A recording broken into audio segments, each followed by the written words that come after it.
Hi everybody, my name is Alan Carroll. I've been asked by Dean Harrison of iSkills to maybe give you some insight and information about me in the context of the current course you are completing at iSkills for Java development. So let me first kick this off by saying I've got a list of your questions. Thank you very much. That'll keep me busy for a little while. So I'm going to just jump straight in, and hopefully you'll get something out of this conversation. I hope you will. It's my pleasure to help people. So I'm 49 years old, so I've been in business of different businesses over the years, but always been interested in technology, technical sales as well. So I'm not sure whether some of you will be more technical, some more business, etc. So hopefully you'll get something out of my answers. If you don't, sorry, but hopefully you get something out of it. I just love connecting with people. I'll send my information to Dean. Ping me any questions you might have about anything in terms of business. I've got my Canada hat on today because I am in Canada. I'm in a place called Dundas in Ontario. Look it up on the map. It's a beautiful little, they call it a city over here. All the little towns are cities. So, you know, if you were in Dublin here, we know Dublin as a city, but they would call Walkinstown a city or Drimna a city or whatever. Anyway, I digress. I'll try and keep on track here if I can. So, let me see. First of all, I want to give you a quick heads up into the space I'm in at the moment. So this is my office here in Dundas. So I'll just give you a quick look. It's a nice space. It's got some nice kind of vibe to it. High ceilings. I'm going to just pop my phone in a bit so we don't let it drop. High ceilings. A lot of Macs around the place. I still have a Windows PC laptop. That's our one-eyed dog, Izzy. I kid you not, she only has one eye. It's the office dog. And we got a company who operate in here, who are a video company. So yeah, so it's a nice little space. I'm just going to quickly show you outside. So as I said, Dundas is in Ontario. That's our little place here. It's kind of as they'd say, a dirty old day in Dublin. That's another little space here. So it's a nice little place. We also have a drinks cart because we believe that you should be able to have a drink when you want to. We don't drink a lot here every day, but if we want to have a quick drink, it's important. I'll explain what we do. We do some high-end print publishing over here. So that's one of our publications, and we also do a lot of digital. So it's kind of the mix between high-end print publication, and I'll get to that as well, and digital. That's our new TV, and then we have some like kind of chalkboards where we brainstorm some stuff. So anyway, that's just to give you a little interesting insight into where I am today. So let's jump straight into it then, and I'm going to pop back here, stick my tripod down, and grab my sheet of paper that Dean sent to me in relation to questions. Okay, so today's talk is not going to be technical. It's not about Java programming. It's not about, you know, IDEs and stuff like that. It's more of a general discussion or a general kind of a chit chat about Android, about mobile apps in general and that marketplace. And I have some opinions on that and some views, and I'm really interested to hear other people's views. So again, if you're not kind of business oriented and this is not really interesting, I'm sorry, turn me off now. But if you are, hopefully we can you know, we can collaborate a bit and exchange views and stuff like that. I'm always interested in talking to people. So I've got some questions. The ones that are not relevant and I don't think bring value to the table, I'll just kind of skip over. So first question is, what kind of languages or technologies would you say are required to break into the Android development field with beginner level or no experience? So obviously Java is important. I suppose it depends what development environment you're going to use as well. But what I will say straight off the bat, there's never been an easier time for somebody with no experience to build an app, because there are so many app builders out there which are WYSIWYG. What you see is what you get builders, and a lot of them you don't even need any coding knowledge. So I want to preface my kind of chit chat today. I want to frame it in that thought, that you don't have to have the development experience. You don't have to have the coding. Having it is great, but sometimes that's just the base to go somewhere else, because so it's becoming easier. It's you know, it's like on demand. It's like Uber, you know, Airbnb, and all of these markets and which are opening up for companies to get in quickly. So, you know, fundamentally, if you're going to develop an app like Airbnb or Uber or something like that, you would need, you know, under the hood kind of development experience, tons of cash to, you know, develop your app and develop your IP.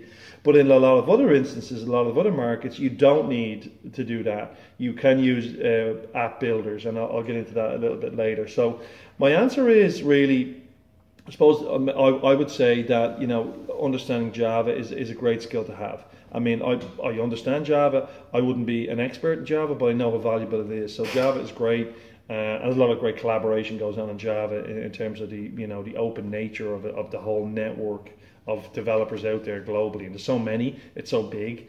It's, you know, there's a lot of great people out there you can just reach out to, right? And that's a fundamental thing I will say. Where you are in your wherever you are in your kind of your life and your career.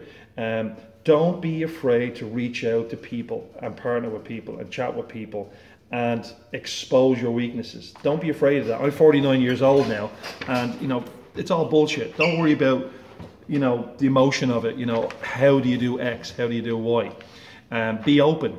Talk to people. I don't know how to do this. I don't understand this. Can you help me? And you know what? Overwhelmingly, most people say, oh yeah, sure, I'd love to help you. You do meet some assholes. Don't worry about them. Just get on with it. Be open, be collaborative, and it comes back to you always. And I always am. So if I don't know something, I'll say, oh, I don't understand. I don't know what that means. Am I showing weakness? No, I'm just showing that I have a propensity to learn and improve myself.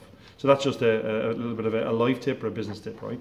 So do you, in terms of, do you have any, do you have to move around often to find jobs?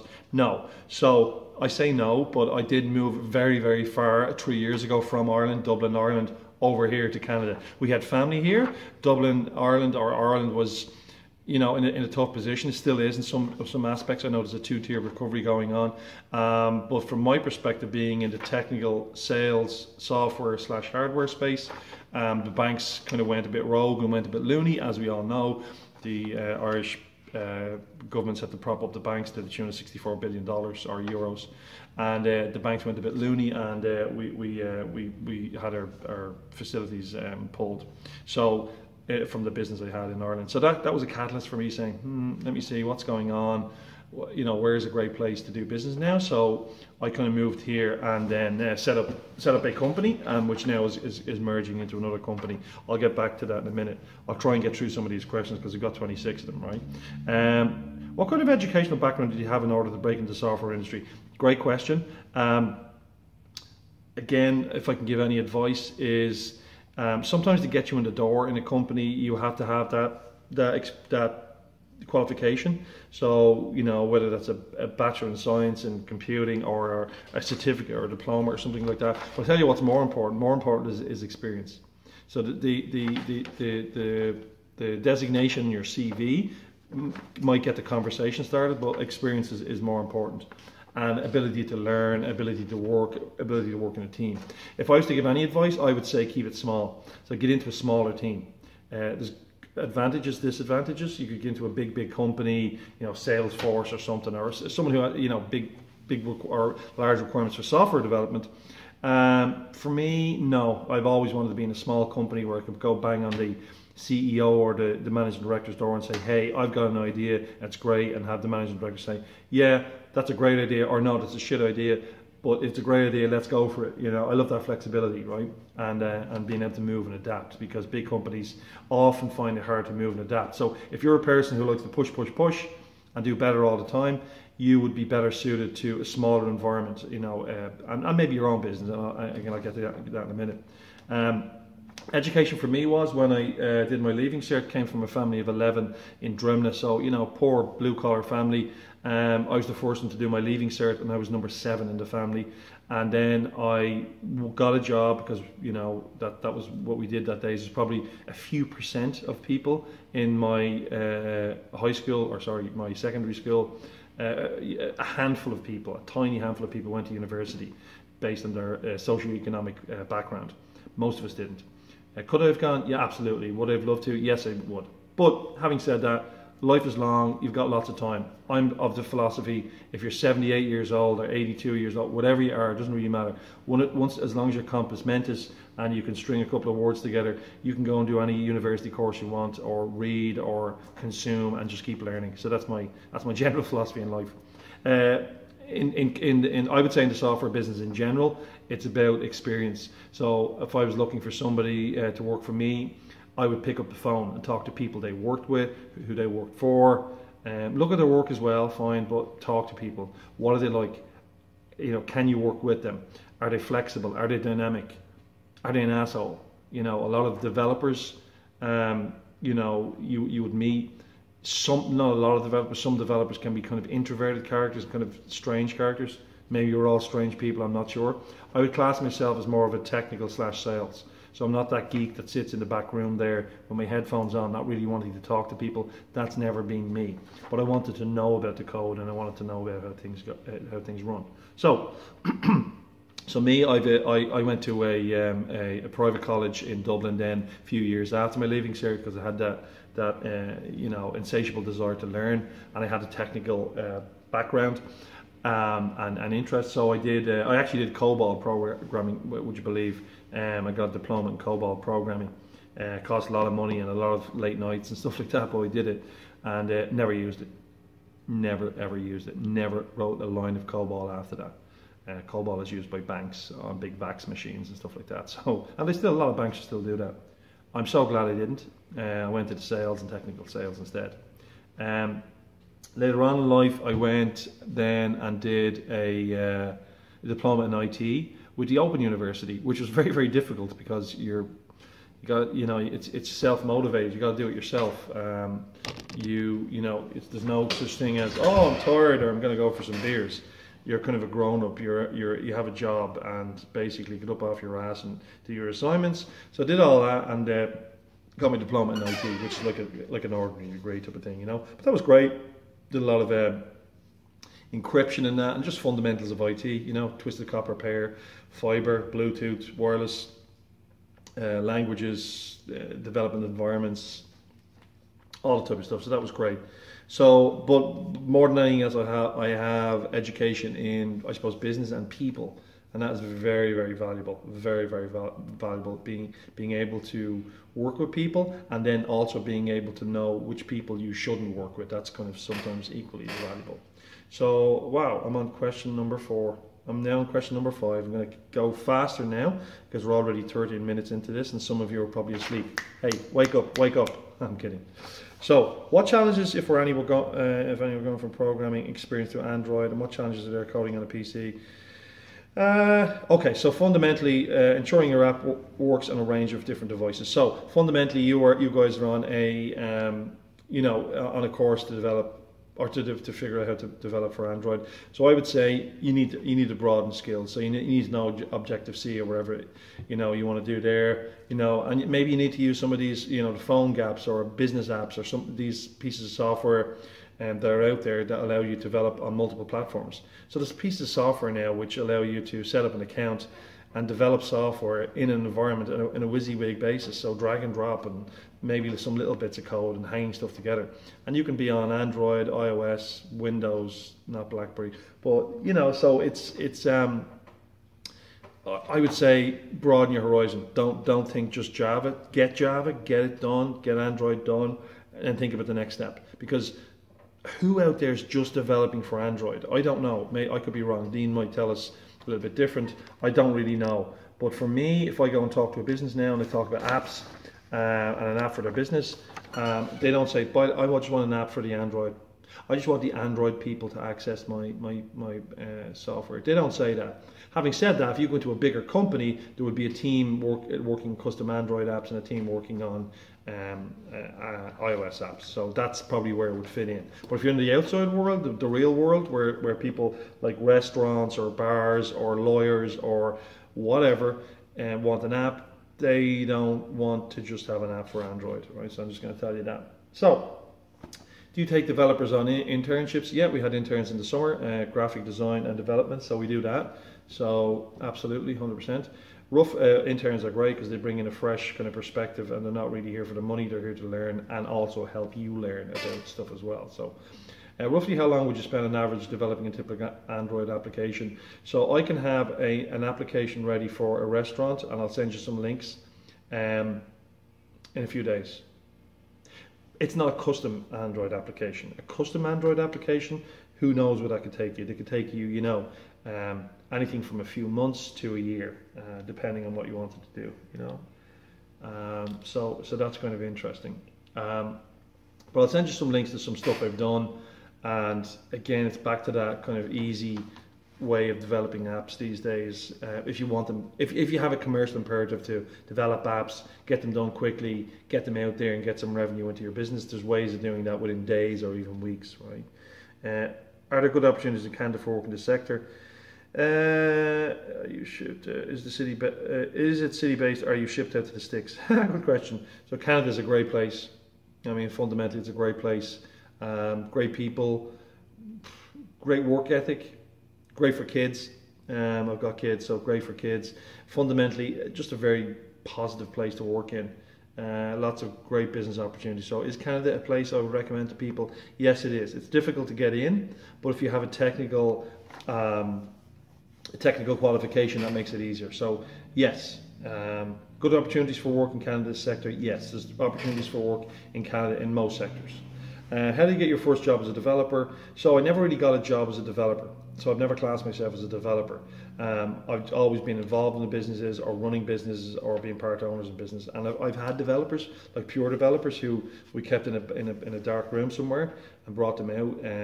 You know, they had a leather mask and chains. No, they didn't. I'm only joking. That's the gimp. No, I've worked with developers, but I never have classed myself as a developer because in my mind, that's somebody who doesn't really touch sales or pre-sales or sales consultation. And I'm more in the trenches than that. I'm more kind of wide in terms of what I do. So I run the company here, my company Kuru Creative Group. Again, I'll send some links.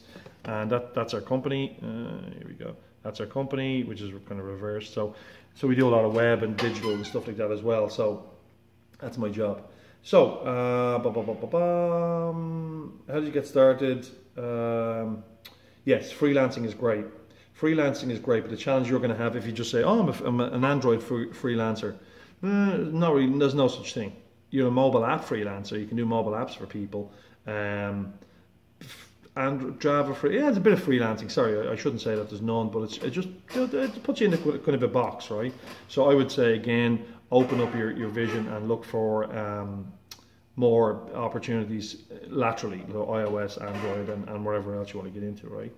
Freelancing is great. Make sure you get some of the money up front, but freelancing is great. Do you only accept development work from your own country? No, we have people here, and then I have partners around the world, and I use stuff like apps like People Per Hour, YouWork. I don't use Fiverr because it's too cheap. And I have partners in India and places like that who will develop kind of under the hood software applications if I need them. What challenges does that pose? Geography is also a challenge in time zones, but you can get around it if you really want to. If you were to hire a junior developer, what kind of skills would you be looking for? Just some experience and a willing to learn, really. I wouldn't expect any junior developer to come in and say, I know everything. You know, that's ridiculous. But somebody who has fundamental skills, knows what they're doing, can work on their own initiative. You don't want to have to wipe somebody's ass, right? If you're running a business, you want just people to be dynamic and work on their own initiative, right? So that would be fundamental, and obviously some qualifications, some experience. Would you recommend any companies around Dublin? I wouldn't, but I know there's lots of work over there. But because I'm not there, these days my finger's not on the pulse, but there's a lot of work around. I mean, there's a lot of the big US software companies there, so there's work around. You know, I mean, you're never going to be out of work if you're in software development, as far as I'm concerned, and if you want to work, right? Would you recommend any companies? No, I said that already. Stop repeating yourself. Most popular sector for programming at the moment. I mean, everything, every sector: finance, security, hospitality, transportation, anything, like really any business you can think of, you know, has a requirement for some type of automation. So forget about development, think of automation. How can I solve a problem? Can I solve that problem with an app? And is it feasible from a development and an economical perspective to develop an app to solve this problem? If the answer to those fundamental questions is yes, you've got an opportunity in the market, right? So again, most markets have opportunities. Just find them. What part of software development is most enjoyable to you? Front end or back end? For me now, the most enjoyable of being involved in apps and technology and stuff like that is interfacing with customers. Sitting down with clients and saying, hey, what do you need and what do you want to do? So to give you an idea of our company, so we develop WordPress websites. We provide SEO consultancy, and we'll also manage your SEO campaigns. We also provide social media management. We'll post to your social media networks and help you understand that. A lot of small business owners don't understand that. We will provide you with mobile apps, web apps as well, which don't have to be uploaded to the app stores. And we also do a lot of writing, creative, graphic design, video, photography. So we're kind of across the board agency doing all that stuff. By the way, it's Friday here, and just coincidentally, nobody's here today, just me, because people work from home and stuff like that on Friday sometimes, and that's pretty cool. That's okay. So for me, the most enjoyable part of software development is actually not software developing. It's talking to clients and then getting one of my guys, hey, can you do this? Can you do that? Right? Do you have any case studies? This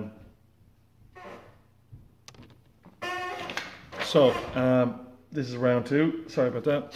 I'm a bit sniffly today. Sorry, I keep scratching my nose. The itchy nose. I think I'm getting a cold. So where was I? I was down.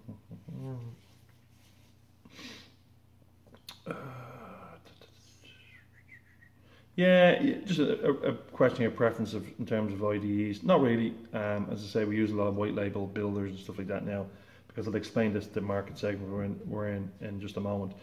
How long do you develop for each day? Me, as little as possible now, to be honest. Are you an advocate of open source? Absolutely, of course. GitHub's great. And yeah, I absolutely believe in, again, as I said at the start, collaboration. Don't hug your stuff. Open it and you get 10 times more back. How much do you spend marketing yourself and to use a website? Yes, and I'll send the links to Dean to share. And we're always marketing, always marketing. Every time we talk to a client, every time we talk to a prospect, another partner, we're always marketing, and you should be too. Marketing yourself or your company. Market yourself. Here's what I do. Here's what I can do. Here's the solutions I can provide, and here's the problems I solve. Always remember a business. That's really what people are interested in. Uber solves a problem, looking for taxis at night. Airbnb solves a problem because it's a pain getting taxis or hotels, and it's too expensive. You know, everything solves a problem. Facebook solves the problem of being able to stay in touch with people without having to have a gazillion cards and information. Yeah, it's easy. It solves the problem, right? So, how much time do you spend marketing yourself? Where do you see yourself in 5 years? We want to build up this business we have, and hopefully we'll get somebody come in and buy it for, a tidy sum, and that will allow me then to go and do some other stuff like travel, and maybe travel and maybe right on a beach somewhere. Go down and see Antarctica, go up and see the Arctic, go to Iceland, go to South America, some Asia. You get the picture, right? So I'd like to be able to do that. So that would be that's where I'd see myself in 5 years' time. If I'm not there, I would be disappointed. What advice would you give to developers just starting out in the developing careers? Okay, I've given some advice already. Let me reiterate it. Figure out what you are. Are you a developer, or are you a developer who wants to do business? And there's a big difference. So some developers are. It's a case of they just want to develop. I've had guys in my company, and you're trying to get them to think laterally and do other things and incentivize them even with money to do better and to do longer hours, and They're not interested. They're just developers. That's it. They're just developers. They don't want to do anything else, right? So figure out if you're a developer or a business person. And they're not mutually exclusive, okay? There's some people who are into development are business people. Look at Mark Zuckerberg, the ultimate geek, the ultimate nerd, who's seen a business opportunity and figured out, hang on, I can monetize this, and then made a career out of it, and then is, you know, one of the richest guys in the world. What advice? So my advice to be starting out in your career, make that decision. Figure out what you are. What are you? Do you want to be? You want to start your own company? Do you want to start a company with somebody else? Do you like talking to clients? Do you not like talking to clients? And follow where you go. For me, it's people. I'm interested in people and the problems that software solves. So, any interviews or CV tips for applying for roles? What skills would you like? So, as I said, fundamental skills like courses, you know, seeing people doing multiple courses and top-up courses, and being in forums, I would say, is kind of important to people as well. So, I'm a part of the Google Apps forum, and I'm a part of this forum, and I go to this networking event because I'm a part of that group, and, you know, and here's my qualifications and stuff like that. So, you know, keep learning, keep educating, but be able to convey to the person that you're in the interview with, if you can give them a sense of you being a flexible person, willing to learn and willing to communicate and work with sales and people like that, those are really big issues for companies. So, average day in the life of a developer, well, that's such an open question, I can't even begin to kind of answer it. But, you know, it's basically, it's about, sorry, I just have to reject the call here. It's about the diversity, isn't it? Because someday I might be solving a big problem with a customer, and another day I might be just chilling out and listening to some music and doing some development. Company I'm in, the organizational structure is president, a lot of writers, contract and staff, editors, online contributors, graphic design, development, WordPress development, app development, sales, and then business and projects and stuff like that. So quite a diverse bunch of people, right? We use contractors for video and contractors for photography. Do you need anything worked on as a mini project? I'll think about that. I will. I'm not sure. I'll think about that. So, fundamentally, I've answered your 26 questions. Maybe some of them not too well, but I've done my best. So, here's some kind of impartial advice. Figure out what you want to do. Do you want to be a developer or do you want to be a business person? Lots of business in this field. So we develop like apps for restaurants where people can order food, connect with them socially, look at their menus. What else do you need in an app for a restaurant? That's what they need. Kind of memberships and being able to send out push notifications of offers. So, you know, that's just some realtors and stuff like that. So, you know, that's kind of what we've been working on, and now we're going to knock on a whole load of restaurant doors and say, hey, you know, we have this great app, and then we can take that app and reskin it and stuff like that. So that's kind of really, really important, you know. That would be my big advice. Figure out what you want to do. If you want to be under the hood developer or you want to be front of house. If you have any kind of inclination to run your own business, get into business and provide apps, and maybe provide some other kind of complementary online stuff, or maybe, you know, work with a web developer who has a lot of clients, and you can leverage that, and you could both benefit from it. So those would be my fundamental pieces of wisdom, for want of a better term.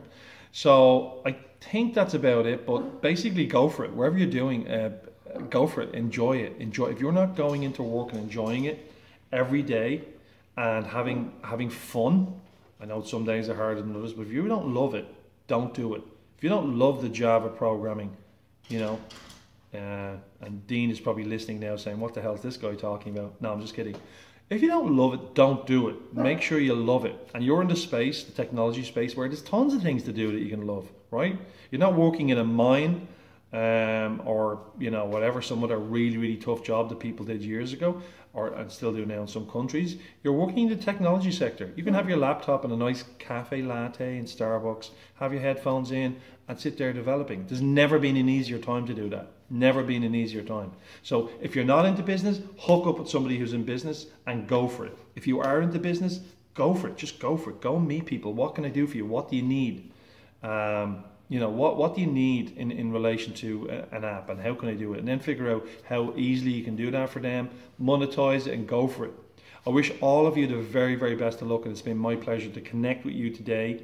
I'm going to share my contact details with Dean. Feel free to ask me any question anytime. Love talking to people, love helping people. A lot of people have helped me on my way in life. I'm 49 years old now, and I feel, you know, I've got another 50 years ahead of me to enjoy.